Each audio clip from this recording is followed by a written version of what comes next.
வணக்கம். வேலூர் மாவட்டம் அலமேலு மங்காபுரத்தில் மாதம் இருமுறை வெற்றிகரமாய் வெளிவந்து கொண்டிருக்கும் ஒளிஜீவன் பத்திரிகையின் மாவட்ட அலுவலக திறப்பு விழா வேலூர் மாவட்ட நிருபர் ரமேஷ், ராணிப்பேட்டை மாவட்ட நிருபர் பாலமுரளி, திருவண்ணாமலை மாவட்ட நிருபர் விவேகானந்தன், தலைமை நிருபர் குணசேகரன் ஆகியோர் தலைமையில் நடைபெற்றது.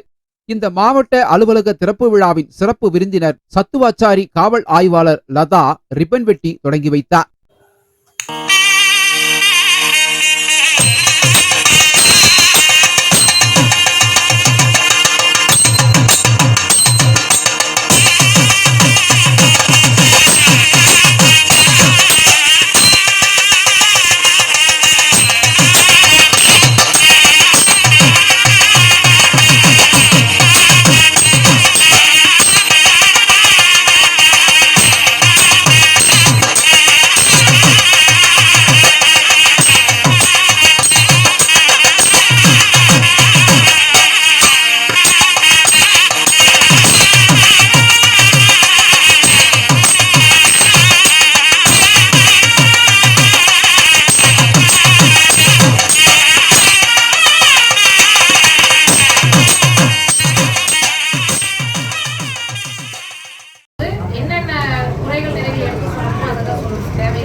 ரொம்ப சந்தோஷம்.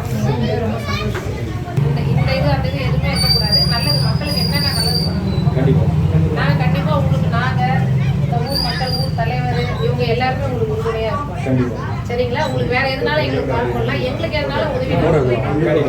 சரிங்களா? ரொம்ப நன்றி. ரொம்ப சந்தோஷம்.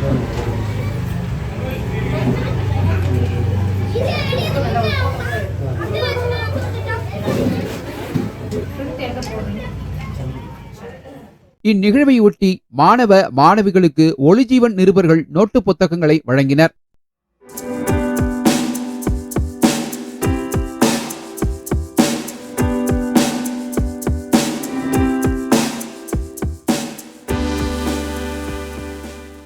இவ்விழாவில் சிறப்பு அழைப்பாளர் ஒளிஜீவன் பத்திரிகையின் ஆசிரியர் மற்றும் வெளியீட்டாளர் ஆமோஸ், இணை ஆசிரியர் பால்ராஜ், ஜீவா, தலைமை நிருபர்கள் இன்பமணி, ராஜீவ்காந்தி, மாநில ஒருங்கிணைப்பாளர் சாமுவேல் பாண்டிதுரை, ஒன்றிய குழு பெருந்தலைவர் அமுதா ஞானசேகரன், அலமேலு மங்காபுரம் மாமன்ற உறுப்பினர் சோமு, வெங்கடாபுரம் ஊராட்சி மன்ற தலைவர் பாபு, ராஜேஷ், பாலாஜி, நரேஷ், ரேவந்த் மற்றும் தலைமை, மாவட்ட, வட்ட நிருபர்கள், பொதுமக்கள் கலந்து கொண்டனர்.